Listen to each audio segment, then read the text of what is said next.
Hey, welcome back to Likely Marketing. I'm Shiv, and let's look into augmented reality or AR marketing. Its adoption is exploding. Now, I know what you might be thinking. Isn't AR just those fun Snapchat filters? Well, stick around because we are about to discover how AR has become a game changer for businesses and why every marketer needs to pay attention to this trend.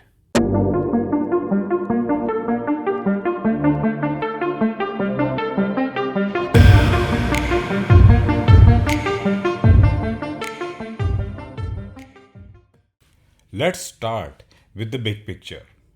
How many people are actually using AR in their daily lives? The numbers might surprise you.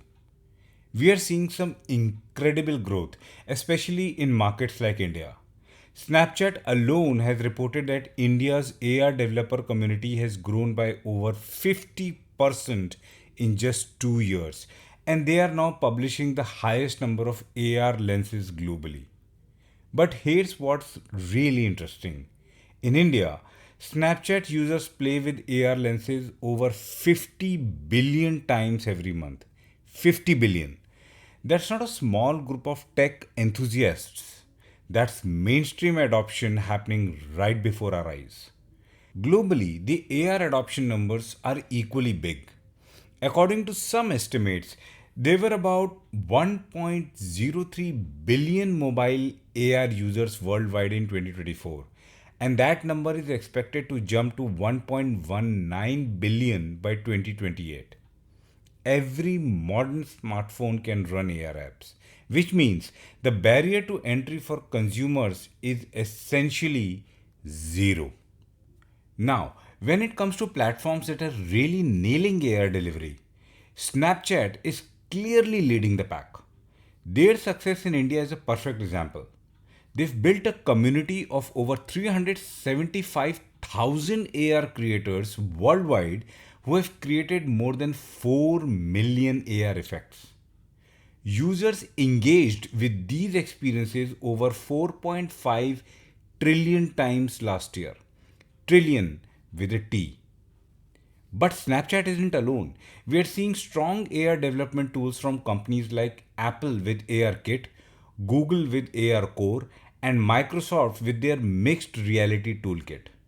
These platforms are making it easier for developers to create AR experiences that work across different devices and operating systems. Meta's Spark AR is another major player, especially for social media AR content creation. Then there are specialized platforms like 8th Wall for web based AR experiences and Wikitude for cross platform development. With so much happening in the AR space, platforms driving the tech behind AR and consumers actively using it, many brands have jumped on board. First up, in the D2C space, Warby Parker revolutionized online eyewear shopping with their virtual try on feature. Instead of wondering if glasses looked good on you, you can literally see them on your face through your phone camera. It solved one of the biggest barriers to buying glasses online. Sephora took makeup shopping digital with their AR mirror. You can try on lipstick, eyeshadow, and even full makeup looks without touching a single product. During the pandemic, this became essential, and now it's just expected. Nike lets you scan your feet with their Nike Fit AR feature to find your perfect shoe size. No more guessing, no more returns due to sizing issues. It's practical AR that solves a real problem. IKEA with their Place app lets you see exactly how that couch will look in your living room. You can move it around, see it from different angles, and make sure it fits before you buy. L'Oreal has multiple AR experiences across their brand portfolio, from virtual hair color try ons to skin analysis tools that recommend products based on your actual skin condition. Now, looking at B2B brands, Boeing uses AR for aircraft maintenance training. Technicians can see overlay instructions on actual aircraft parts, reducing training time and improving accuracy. That's AR solving complex, expensive problems. GE uses AR for industrial equipment maintenance. Imagine being able to see inside a machine without taking it apart or getting step by step repair instructions overlaid on the actual equipment. Mercedes-Benz uses AR in their showrooms and for mechanic training. Customers can see car features that aren't visible, and mechanics can get guidance on complex repairs. Caterpillar uses AR for heavy machinery operation training. Operators can practice on virtual machines before touching expensive equipment, reducing accidents and improving efficiency. Johnson & Johnson uses AR for surgical training and planning. Surgeons can practice procedures and plan operations using AR models, potentially saving lives through better preparation. These aren't just cool tech demos. These are solving real business problems and creating real value. So, why are all these brands investing in AR? Let me break it down into three key areas. First, AR removes uncertainty. Think about online shopping. The biggest problem is that you can't touch, feel, or try products. AR bridges that gap. When Warby Parker lets you try on glasses virtually, they are removing the uncertainty that stops people from buying online. When IKEA lets you place furniture in your room, they are eliminating the guesswork about whether it will fit your space and style. Second, AR makes experiences personal and interactive.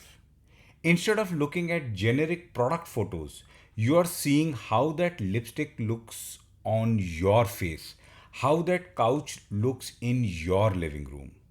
It's personalization at a level we have never seen before.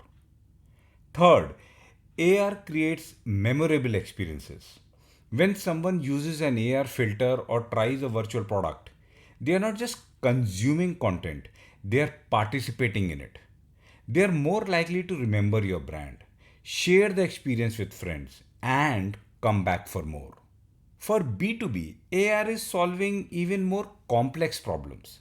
It's reducing training time, improving safety, and enabling remote collaboration in ways that weren't possible before.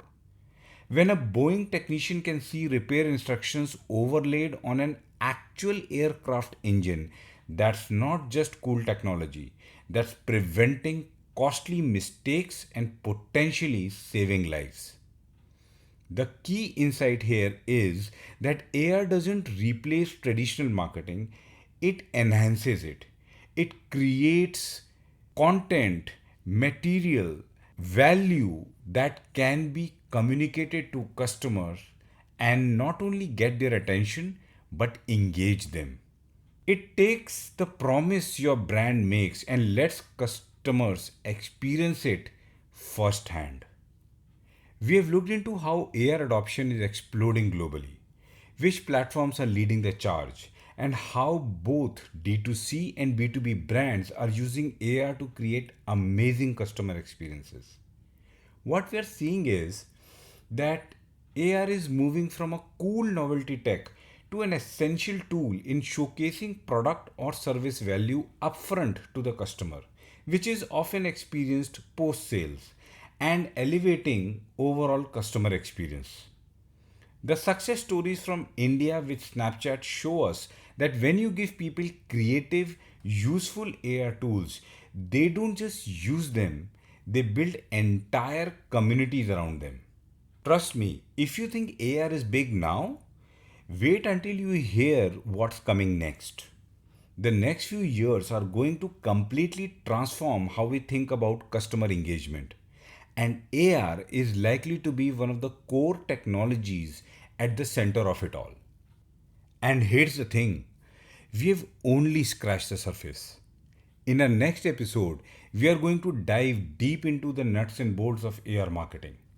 We'll talk about how to measure the success of your AR campaigns, what tools you should be using, and what does the future look like for AR in marketing. Talk to you in the next one.